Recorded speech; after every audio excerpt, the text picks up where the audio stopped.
When the airwaves in your market become more and more crowded. It's time to break it open and really stand out. It's here. Mainland 98.3 FM, the sound of Lagos. Yeah, I know what this is. 98.3 Mainland FM.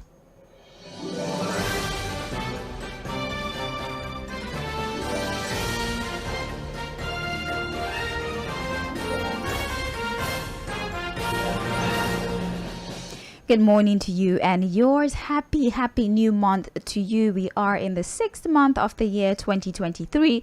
It's the 1st of June 2023. Super excited to be with you. It's been very exciting the past few months, 5 months to be precise, and in another 29 days the year would be split in exactly 2 halves. But then let's not get ahead of ourselves talking about 29 days from now. Let's bask in the euphoria that we made it into a new month, regardless of what we're going through as a people and as a nation. Super excited to be with you. Like I said before, my name is Sage Babalola and you're listening to Mainland 98.3 FM. We're known as the sound of Lagos.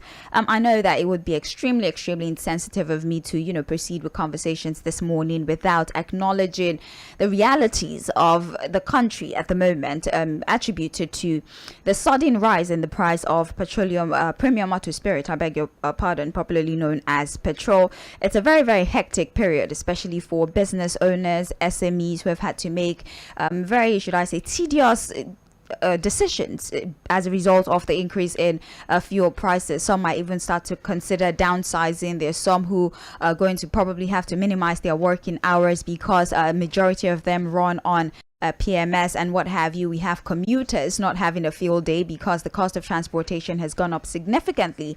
But then again, you cannot blame the transporters. They're buying the product at a very high price and everybody's in business to make profit. So it's just an endless cycle of something that I would call torture. But then it would not be nice for me to start the day trying to overemphasize the discomforts that the majority of us are currently going through, because I would like us to start the month with something of optimism if we must. Well, Sage is my name once again. Mainland 98.3 FM is the station, and happening right this very moment is trends in the papers. So basically, we want to have conversations about stories that have been reported on the front pages of our dailies. Of course, Fuhad is already on standby, and together we would be reviewing these stories. Fuhad, good morning to you. Yeah, good morning, Sage. Good morning, Fuhad. I'm very well, thank you. Fuhad, it's not getting better at all. It's not good. There's this Yoruba proverb, but I feel like if I start it, I won't finish it. And I don't want people to laugh at me that I'm not a good Yoruba person. But the proverb basically is, we thought it was going to get better, but something really lonely here. I'm sorry. But then the situation is not even funny. But then again, we just have to, find a way to navigate this very difficult situation. We were hoping that meetings between the government and the organized labor was going to yield something of respite for the people, but I mean, I already have a glimpse of the papers, and I think that's not the case at all. Do you want to comment briefly on that before we start looking through the papers? So I think a lot of Nigerians were hoping for something that at least would alleviate their suffering. We're just coming from the shock. A lot of people were just practically trying to recover from the shock of the Naira redesign policy. And here you are now, we have TMS, petrol, selling at over 500 Naira per litre. Official price 488 Naira per litre. That's the filling station. But in most independent marketers filling stations, you have it at over 500 Naira per litre. That's about about close to 400% increase. And so you ask yourself, how would ordinary Nigerians cope? How will the 133 million Nigerians who are faced with multi-dimensional poverty as put by the United Nations, how would they cope with what the government has done? A very big question, but I'm sure when we look to the papers, I have more things to say about it. Right. Well, thank you very much, Fuad.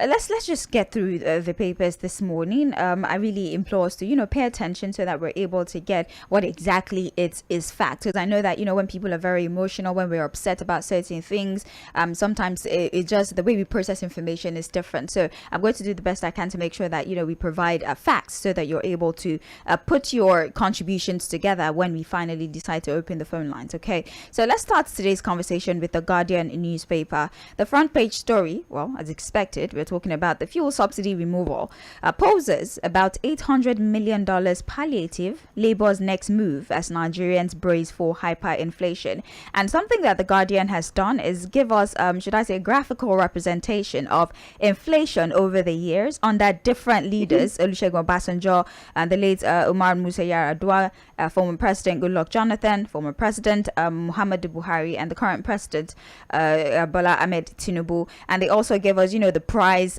for the year 1999. It was actually 20 naira per liter. I didn't know that there was a time that was 20 naira in 1999. I was born. I was very, very young, but then I never thought that there was a time. You know that 1999. Yes, and there was a time where we paid 20 naira per liter. Under Umar Musa Yar'Adua, we actually paid 70 naira per liter. I mean, I was old enough to know that at that time.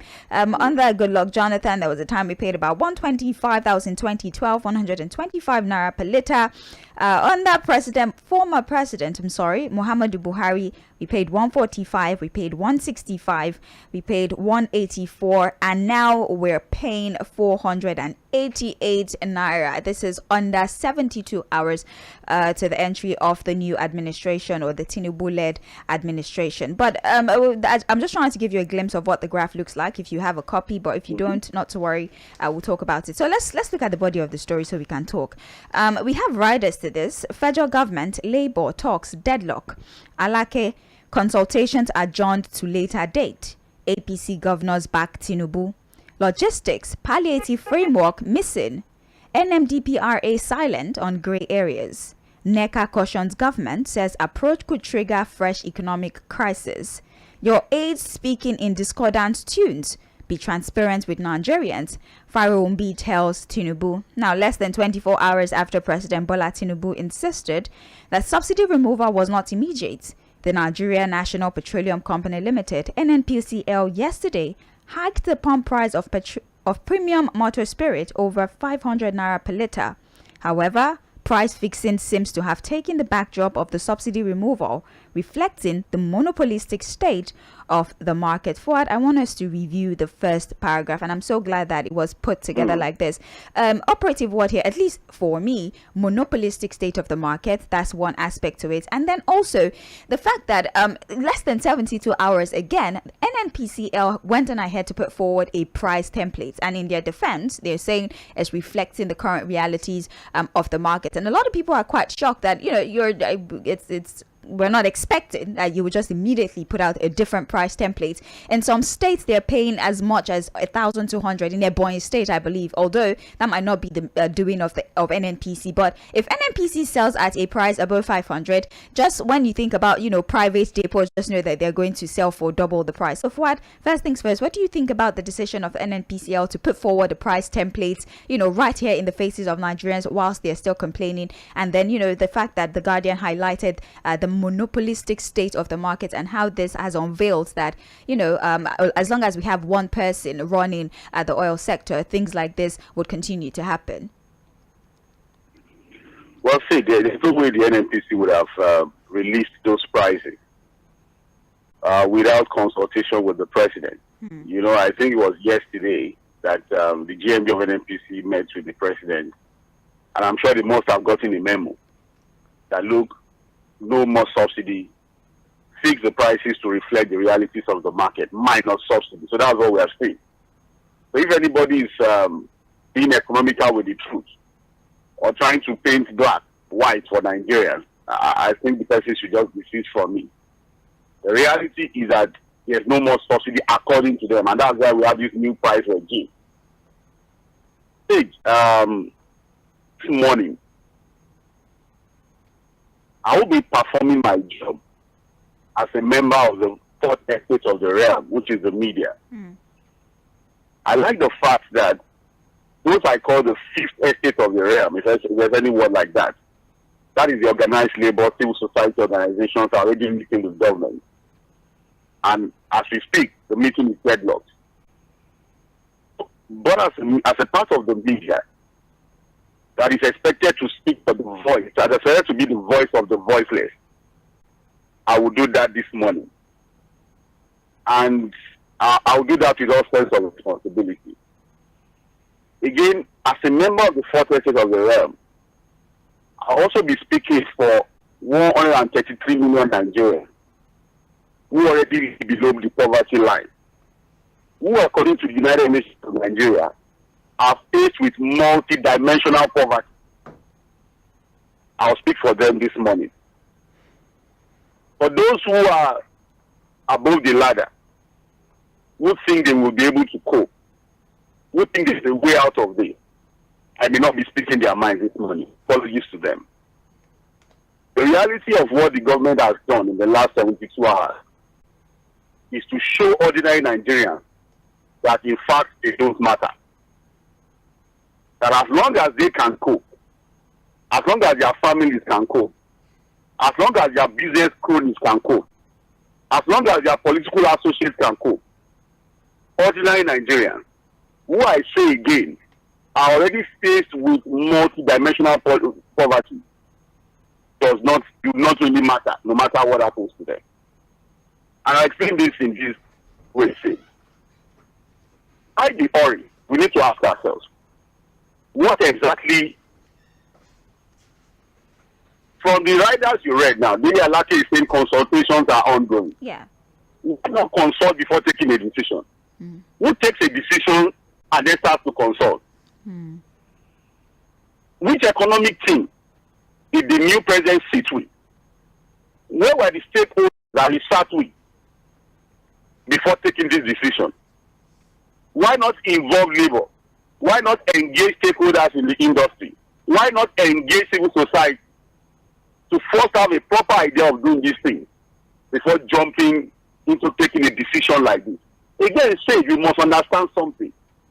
This is about the lives of the people. This is not playing politics. So we are not playing politics. This is not campaign. This is not trying to win election. This is about the lives and well-being of the people. Look, let us go practical now. I can tell you that what is happening out there as we speak is that people that used to pay 100 naira for a trip now are now forced to pay 400-500 naira per trip. And that is why I spoke with a number of persons yesterday saying people have now started to trek. I spoke with market women. I spoke with business owners. The pain is excruciating. Say we are already at 22.2% as far as inflation is concerned. I am sure when the new inflation figures come up, you understand what I'm saying. This is going to have a ripple effect on the price of goods and services. I am wondering what the price of a bag of rice will be in the next 1 or 2 months. I'm wondering what the price of gari will be in the next 1 or 2 months. What the price of beans will be in the next 1 or 2 months. Because the reality is that, look, we may not really bother with the amount of subsidy on kerosene, or we not have been so affected by the amount of subsidy on diesel. But on PMS, it's going to have excruciating effect on the lives of the people. So I thought that, look, a government that says they are coming with renewed hope would have been very, very cautious about taking a decision on what affects the lives of the ordinary people that are barely struggling to survive. So I'll also explain this. Why is it that every time the government fails in its responsibility, they push the pain on the ordinary people? I've always said this, that look, none of our politicians, no matter their political party, whether Labour Party, PDP, APC, or what have you, the political class, the business class, the stakeholders in the oil sector, have been able to ask and answer pertinent questions about this issue of subsidy in Nigeria. And these are the simple questions, Sage. How did subsidy come about in Nigeria? At what point did we introduce subsidy? into our system in Nigeria. What about subsidy? Basically, the answer is simple. Say, we were not able to run our refineries to capacity, to the extent now that none of the refineries are even working. So basically, what brought about subsidy was the fact that, look, we could not refine locally. And so we created subsidy. So the second question again, Saheed, is, at what point did subsidy become a problem? And what led to that problem? From all of the politicians and even the new president, the first thing he said was that, look, I cannot be subsidizing neighboring countries. So the problem is that, look, subsidy is a problem because there's smuggling and diversion of petrol to neighboring countries. That is smuggling. So I ask the question again. Is the government telling us and ordering Nigerians that they are helpless about tackling smuggling of petroleum to neighboring countries? If you understand what I'm saying. I'm with you. Are they saying, is the government telling us that because they are right to neighboring countries and they are smuggling, and so we are subsidizing neighboring countries, that they are helpless and there is nothing they can do about that particular problem? And so the only solution is to remove subsidy the way they have removed it. The second thing they have always said, and which I also said before, was that, look, our refineries are not working. So we're subjected to importing refined fuel. So I ask you again, from 1999 till date and this new government, are they telling us that our refineries can never work? Are they telling us that Nigeria can never fix a refinery? Is that what the government is telling us? The third one, which they have always said, is that subsidy became a problem because there's no accountability in NNPC. Stage, I ask the question again. Is the government telling us that lack of accountability in NNPC is beyond redemption? That nothing they can do about it? And the only solution is to remove subsidy. Like I said, subsidy is not is the way Fuhad, we can. Okay. So what I'm saying is, look, we have all agreed, because of the inefficiencies of government, because of lack of capacity, that look, subsidy has to go. But again, I'm saying that because it concerns the lives of the ordinary people, it concerns the lives of 133 million Nigerians who are already faced with multidimensional poverty. This should have been gradual, should have been methodical, it should have been more stakeholders engagement. But what the government has done again, I don't think there's anything to justify what they have done, and I don't see any renewed hope in what the government has done.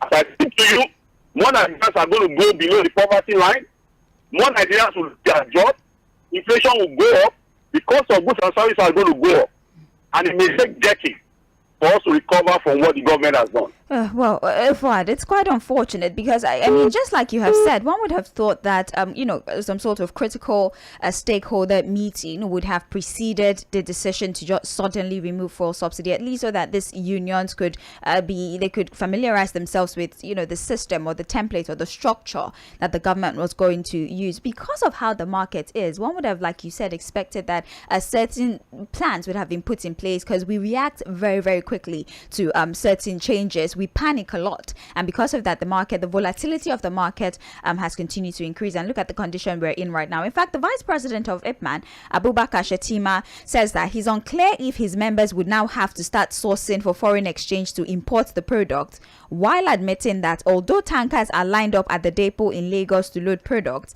the ex-depot prices have not even been communicated.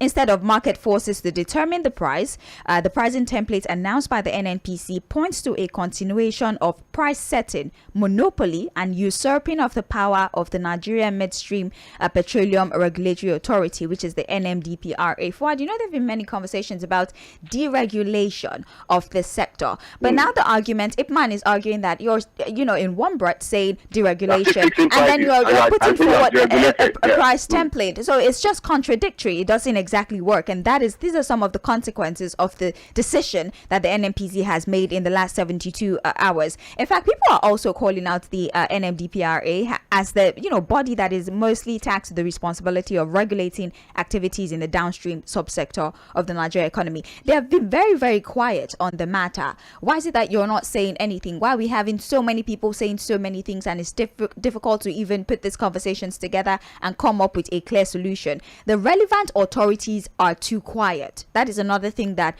Ipman is bringing up at this time. There's also an expert in the energy sector. His name is Professor Adiola, who says that yes, this discomfort is going to be short run, but in the medium term, he sees that we should expect investment flowing into the sector. They will create new refineries, there will be new jobs, and the revenue of the country would increase. So he believes, as an economist, that this is going to be a very, very short term, and the benefits in the medium term is going to lead to more jobs. We'll be able to build refineries and what have you. Do you share in this optimism, Fuhad, before we talk about questions that are being asked about the $800 million palliative? You see, I really want to work. I don't want to work myself up this morning with that $100 million palliative. It's in the papers, so far. I know it's in the papers. I really, if I say I should talk about that thing, I'm going to just work myself up. Because I know that's a complete insult. Really, we already know. We've discussed $800 million loan severally. How do you tell me that what has happened now? The way to ease the pain on Nigerians is to have a social, what did they even call it? Social network to give 5,000 naira to people. 5,000 naira. When people are buying fuel at almost 700 naira per liter. In other states, about 600 naira per liter. So what will 5,000 naira do? Ebonyi is 1,200, Fuad. Okay, so what if you give 5,000 naira to how many people now? What would that do? After the 5,000, what happens? So the 5,000 naira is to do what really? And that's why I say it's an insult. We should not even talk about that. If the government wants to collect the loan, fine. They collect it, let their cronies keep the money as usual. It's fine. But what I'm saying is that, look, these economists will sit down and continue to give all of this optimism. That is what they have always been saying. This same narrative was the same narrative they sold to Nigerians when the price of PMS was increased in 2015 by the same APC government. And nothing happened. Why is it that nobody is talking about fixing problems when it comes to refining locally? Why can't we have those refineries running boss before we remove subsidy? Why do we have to remove subsidy and then hope their refineries will work? Why not the other way around? Why can't the government be so deliberate? And that's why there are people who are saying that, look, there seems to be a deliberate conspiracy against the ordinary people in Nigeria to stifle them out of existence by the actions and inactions of government. Why do you put the cat before the horse? Why not put these things in place? Ensure, for example, that, okay, the almighty Dangote refinery starts working. We already have timelines for, I think, the Port Harcourt refinery to start working. Let's hope that will work. Although I'm not even hoping that it's going to work anyway. Why don't we look at all of those things? Maybe a period of 3 to 6 months to put these things in place. Ensure that we have some level of stability when it comes to our local refining capacity before we jump ahead to remove subsidy. Say, the reason I'm saying this is that, look, this is not about politics. This is not about party affiliation. Because, again, across all the political parties, the politicians seem to all be united about how they want to remove subsidy. But none of them is committed to asking pertinent questions about the failure of government that has led to a fraudulent subsidy regime. And that's why I'm still asking, are they saying that all of the things that have led to a fraudulent subsidy regime are beyond the control of government and government cannot solve those problems? So government cannot solve the diversion of fuel. Is that what they are telling us? That government cannot stop moving of refined fuel. Government is in short at NNPC. If that is what they are telling us, then why do we have these people in government? Why did we vote for them? It means they all have the capacity to fix our problems and they should not be in government. That's what we are saying. They have agreed that subsidy must go, but what they have done, they must know. And maybe we should appeal to them to rethink this decision. Yes, subsidy has to go because the government has failed to do the needful. But please, they should pity other Nigerians, reverse this policy, and the real things in place. Subsidy of Nigeria is the remove subsidy. That's my position. Right. Thank you very much, Fuad, for that. You can get this, the front page of the Guardian newspaper, and the story continues on page 6, and then it still continues on page 15. As expected, the papers are riddled with, different stories and different perspective of economists, relevant stakeholders in the oil sector, and their position on the fuel subsidy removal. Let's move to another story. We have here, Oti suspends levies on transport operators in Abia State. That is the headline.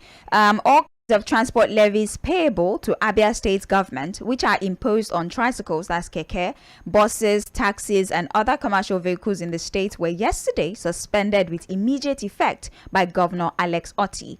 Now, the special advisor to the governor on media and publicity, Ferdinand Ekioma, who disclosed this in a statement, said that the suspension is in line with the campaign promise of the governor to sanitize methods of revenue collection in the state and stop all kinds of extortion, intimidation, and harassment of motorists. I initially thought that this decision was in line with, the increase in fuel prices, but apparently this is even to minimize the corruption and the multiplicity of unreceipted taxes, by the way, that hardly make it to the state government coffers. So the governor of Abia State, Alex Oti, has suspended all the levies that are payable to the Abia State government. Everything, he has stopped it for now. So I believe that this halt in the collection is to come up with an actual structure where they can harmonize the levies, so that you're paying one levy and this is directly to the state government coffers, and they can have some sort of control about how monies are being collected from transporters in Abia State. Fuad, what do you think about this? And also, do you think this is something that can be successfully replicated across different states?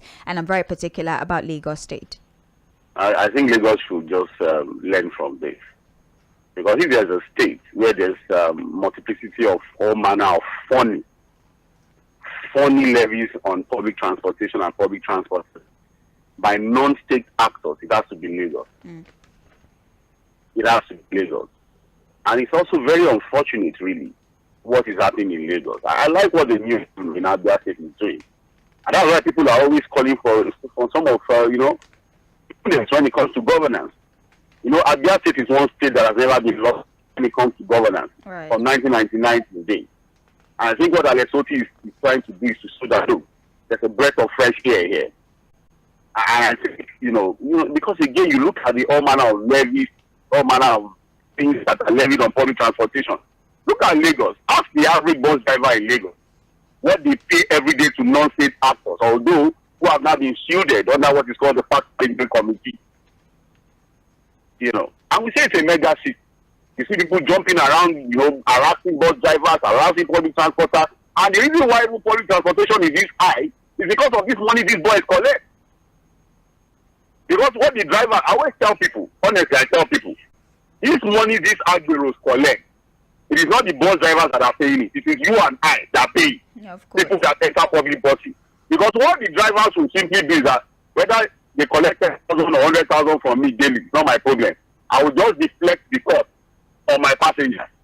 So it is you and I that pay these admirals that you even larger than life on the sweat of the people for doing nothing. Really. Or what justifies these admirals collecting this money? What are they doing for the state? What exactly are they doing for the state that justify this humongous money they collect every day from public transporters? Let's even be real here. And I always say, if the government was so even interested in collecting these levies from public transporters, why not use the money to fix our roads, improve on public transportation? Why give it to individuals who are not state actors, who have no direct impact on the living of the people in Lagos State? So, like you said, I think Lagos, another that you're also looking and stop this. Fine, we can barely hear you. It is stealing from the people, because when you collect what you don't deserve, it is stealing. Well, It's sad really, because sometimes the fact that they take money off of we the commuters, when we get into the bus and they're like or they will give you one person money. So I'm wondering that. So I come out from my house, I stand at the bus stop, and you're collecting tax on my head like I'm a commodity. It always beats me because I don't understand how that system the drivers that hand over the money to them, say, right, but they do it on your behalf because you're actually the one paying. What the driver is doing is collecting it from you and giving it to them. So it is the commuters that are paying this agro, not the driver. Well, you can get more information on page 8 of the Guardian newspaper. If you're just joining us, this is Trends in the Papers on Mainland 98.3 FM. My name is Sage Babalola.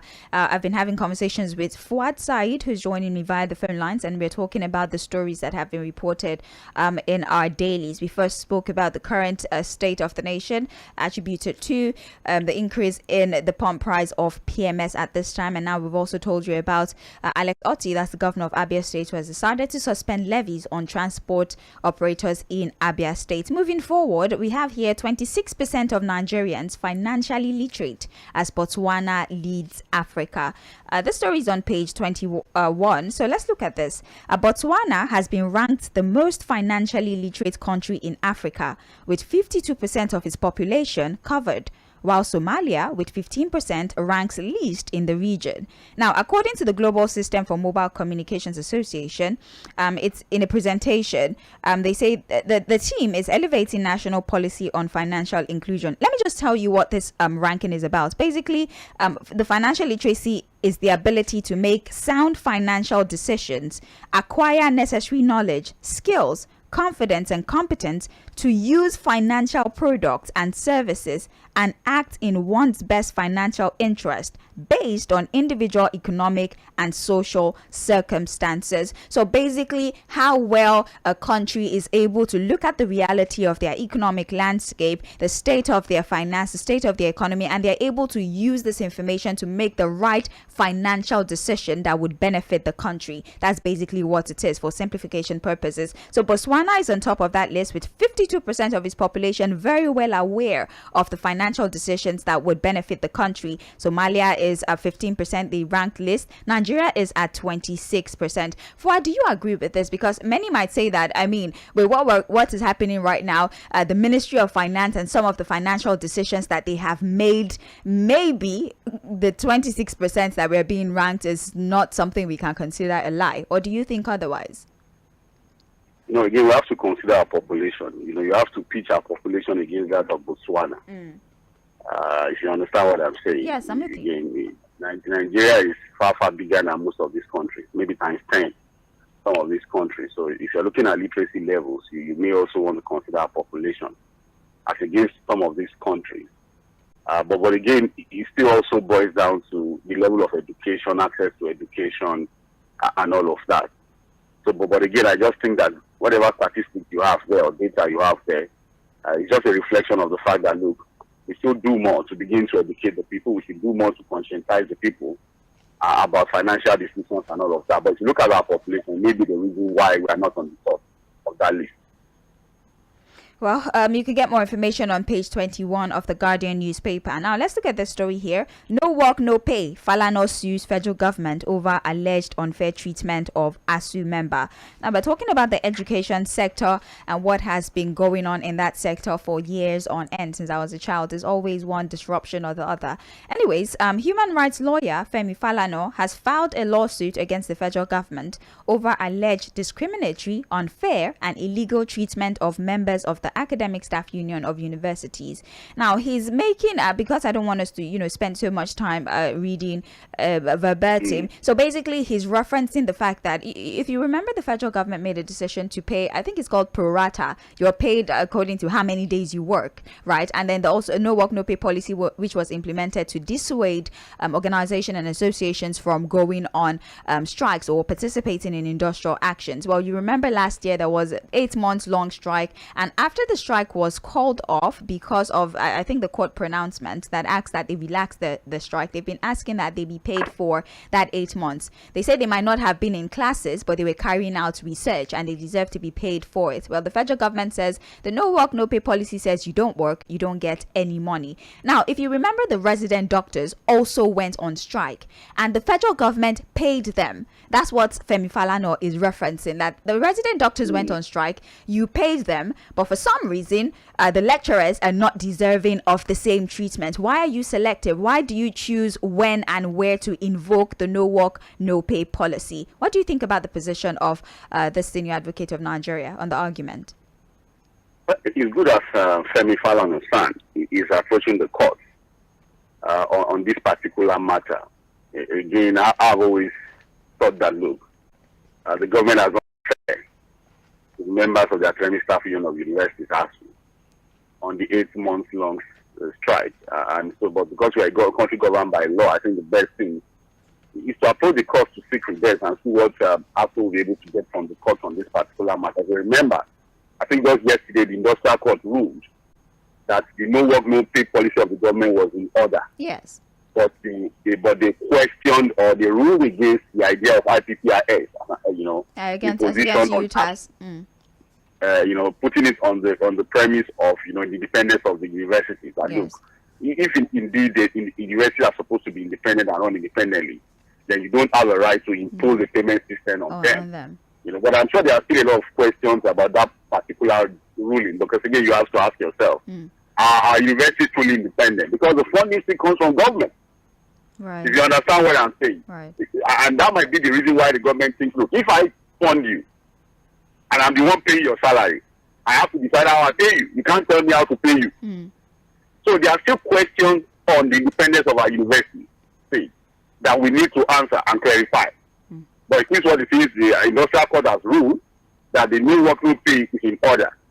And that, look, whatever has been done with IPPIS was an anomaly, because universities were supposed to have their own payment system because they were supposed to be independent. Again, I use the word supposed. Are they truly independent of the government? If the funding comes from government and the salaries also still come from the government. So those are questions that we need to answer. But approaching the course by Femi Falana is in order.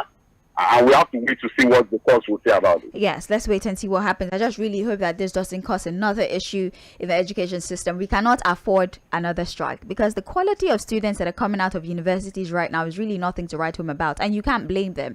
The continuous disruption, you're in school 2 months, you're out of school 8 months, you're back in school a month, you're out of school. It's just, it's horrible. There's no disruption. They find it very difficult to concentrate. There's so many distractions out there. So right. If you match distractions with disruptions, you should understand why we have this quality of graduates. Right.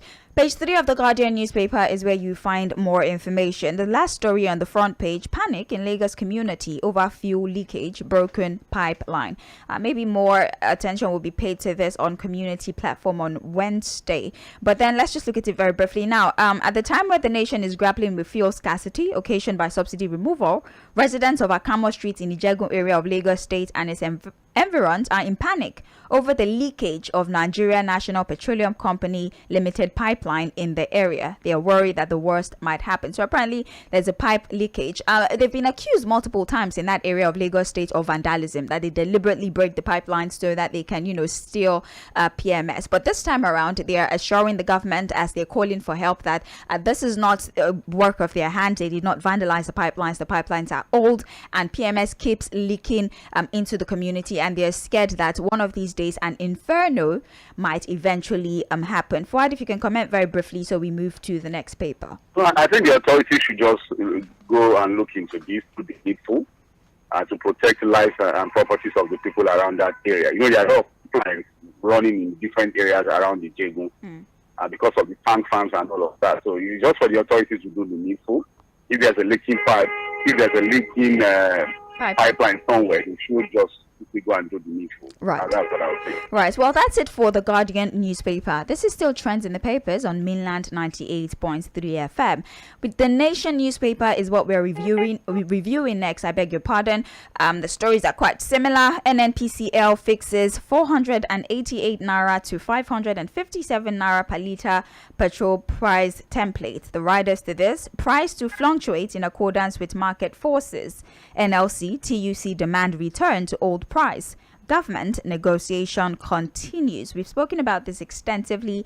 The other headline here, 200 reps backing me, says Abbas. Lukman slams party chair Adamu. The House of Representative member Tajuddin Abbas has said that 200 of his colleagues have endorsed him to lead the Green Chamber in the 10th National Assembly. He spoke yesterday when he led members of the Joint Task Force to Osun State, where he solicited for Governor Ademola Adeleke's support for his ambition. Let's not spend too much time on this. Fuhad, this is still on the controversy regarding the power distribution of the 10th National Assembly. Now, Tajuddin Abbas, who the position had been micro-zoned to, is saying it's quite confident, saying 200 reps are backing me, so I probably have nothing to fear. What do you want to say about this, Fuhad? He's playing his own politics. He wants to become speaker. He's been, the zoning as the party has given it to him. They've zoned it to him. So he's going around. It's just pure politics. He wants to become speaker, and it's politics of the National Assembly, the way he should play. So if he has 200, he has 50. Wait to see when the House convenes, they are properly inaugurated to now vote to choose their principal officers. So we don't need to waste time on this. It's just that's what I thought. But if you'd like to read so when it's inaugurated and then they are seated to vote to choose their principal officers, we'll see what happens. See what happened. If you'd like to read it, the story begins on the front page and continues on page 34.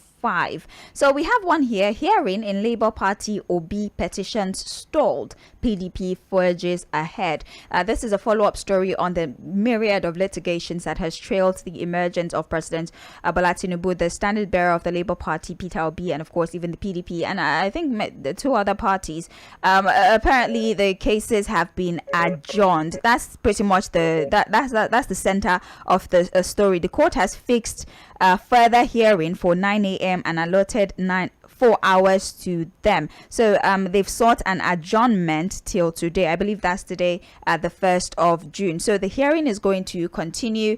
Many would say that the process is quite, slow, because we expected that election petitions matters would be expedited. But there's some who are saying that, contrary to what you told us, this process is getting very, very slow with the multiple adjournments that we've seen in the space of how many weeks. Do you want to say something you'd like to say? No matter the adjournment, there are timelines to these things, that these cases must be concluded. Yeah, that's true. And that's why the PPC, the tribunal is also consolidating most of these cases, putting it together. So no matter the adjournment, we have 180 days to conclude all of these petitions. Right.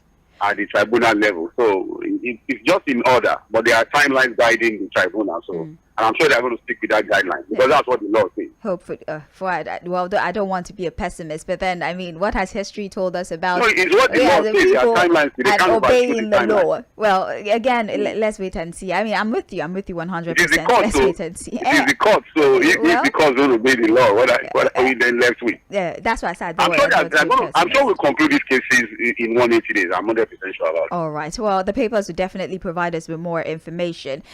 Page 6 of the Nation newspaper is where you get more information. Other headlines here: Senate, NPAN paid tribute to media magnate Dr. C.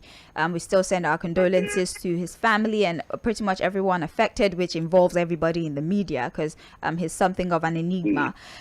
We have PDP senators Uhodi Hige and Akinyeleru dump party. Please forgive me. Akinyeleru. Please forgive me. Please. I'm so sorry. I am so sorry. Dump party. Cross-carpeting is not exactly breaking news, is it, Fuhad? No. It's not breaking news, and there are grounds on which that can be done. Because again, the law is clear about governors, how governors can change party. It allows governors to switch, because there are of course several cases up in the Supreme level. It now allows governors even if you have voted in on a particular party, you can switch to another party and it won't affect your tenure. But the law does not permit National Assembly members to just switch like that unless there are grounds, which is, look, if there are internal issues within the party that cannot be resolved. And I think it's on that premise that these PDP members are leaving the PDP. Right. Well, I mean, the realities or the things that happened at the just concluded elections, it caused the inter-party infighting. I mean, it was pretty much in every party. It's not just the PDP. Even the ruling party, there was infighting there. So it's not quite, it's not so. For members of the assembly who want to latch on that, the crisis within the party, that's what I'm saying. But there have to be enough grounds. There are issues that the party could not resolve, and that's the reason why you're leaving. You're crossing to another party. Right. Anyways, that's it for the Nation newspaper. We have the Tribune here with us. A top story: NLC rejects petrol subsidy removal. Meeting with federal government ends in deadlock. Says government cannot do it unilaterally. You cannot ask partners to negotiate at gunpoint, says Ajero. That's it. That's it. I knew Fuhad was going to react to that. Fuel subsidy removal is in order. APC governors. Nigeria groans over transport fare. What would you say? Definitely. The governors will support it because these are governors who are hoping that whatever money is saved, from subsidy will come to them. Why you don't raise and we governors? Know, we know when these monies go to the governors, what will become of it. So they will support it because they need more money. More money, of course, to siphon. Well, it's definitely not news that Nigerians are groaning over transport fare hike. I'm probably one of those Nigerians, so I can definitely relate to this rider. Anyways, Nigeria exchanges for 746.67 naira to $1 in black market. Fuhad. Exchange rates, we still spoke about this. I mean, even in the manifesto of the new president, he did say that he was going to do something about the multiple exchange rates. And even recently, David Malpass of the World Bank says that this is one of the primary economic issues that we have in Nigeria. I believe that they gave some sort of, statistics for the gap between our official rate and our parallel market rate. I think it's about 61.7% at this time. It's called the premium. That's it at this time. And it says until we minimize that number, whatever decisions we make moving forward, we're just joking around. But anyways, as it stands right now in the parallel market, it is 746.67 naira to $1. Fuad, are we looking forward to more economic woes? I know it's a rhetorical question. Sometimes your question is like setting me off. The facts are there. It's good that the government is looking at having a unified forex regime. But again, I've always asked the question: which one are we taking? Is it the official or are we taking the parallel market rate? But beyond all of that, whichever rate we decide to go with, for us to be able to firm up the naira against the dollar, we have to be intentional. It's not just tinkering with the forex market or tinkering with some of our fiscal or monetary policies that will make us firm up the naira against the dollar. We have to be intentional. I always say it's going to come with serious hard work. And it comes from how we are able to work on our balance of trade. To what extent we are able to work on our balance of trade, which means we have to learn to produce more, we have to increase our exportation and reduce our importation, fire up our industries, work on our energy, the energy sector, and a lot of work needs to be done before the naira can begin to gain substantially against the dollar. It's not by thinking we monitor fiscal policy. Those are just short-term approaches that cannot endure. We need to do the hard work. Right. Well, you can get more information on page 6 of Nigeria Tribune. Let's take the story here. Other stories on the front pages we have addressed the presidential election court and the progress that the PDP and the Labour Party has made so far, and also the adjournment, and also the cross-carpeting of 2 PDP senators. And we also have the story of ASU suing the federal government over discriminatory treatment of members. But there's this one that we haven't spoken about. That's the Nigeria's tax to GDP ratio, which currently stands at 10.86%. 10.86%, says the Federal Inland Revenue Service. Obviously, the tax ratio GDP, like the measure of the effectiveness of the nation's tax system. Yes, the tax system and how much money we are able to, the revenue we get from taxation and the impact that it has on our GDP at the moment is 10.86%, and they're saying that it probably would have been more if not because of the federal government, issuing tax waivers to certain individuals and what have you. So, and it's so unfortunate that those who even enjoy these tax waivers are not those that actually need it. Or have I told a lie, Fuhad? Well, it depends on the wisdom of the government, to give out some of these waivers. Even in the inaugural speech of the president, he talked about multiple tax regimes and the need to, look at that aspect of our life. But the reality is that, look, waivers that are given to people, tax waivers, who justifies it? On what basis are these waivers given? You understand? We need to look at that. We also need to look at widening the tax net. Yeah. People should not misunderstand me. When I say widening the tax net, it is to capture more people who don't pay taxes or increasing taxes. It's different. There's a difference between increasing taxes and widening the tax net. Yeah. So yes, I agree that we need to widen the tax net to make more money so that more people can pay taxes. But I also think that, look, we need to look at, this multiple taxation because this is the time to look at supporting businesses and all of that. We can consolidate, but let's make it reasonable so that at least at the end of the day, we work more to put more people under the tax net than trying to just increase and not doing enough to make people pay tax. Right. And it's so unfortunate that one would think the informal sector don't pay taxes, right? Because it's not regulated by the government. But the informal sector, the taxes that they pay don't go to the government coffers. That's what's unfortunate about it, because they pay multiple taxes. But then these are non-state, you don't remit it to the government. All of these things you don't remit it to the government. So if we can and have... as I say, the government needs to work on widening the net, ensuring that the informal sector pays and then we have enough money. Not because, again, the reason why the government keeps increasing these taxes is that, look, they need more money. But I think that it can get more money to work on widening the net, get more people to pay tax. Right. That is after they create a conducive environment for them to operate, by the way. Fuad, thank you. Yes, thank you so very much. That's it for Trends in the Papers for this morning. Not to worry.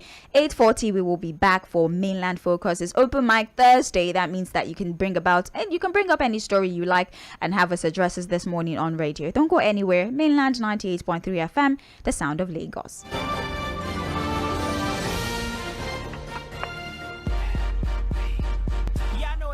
98.3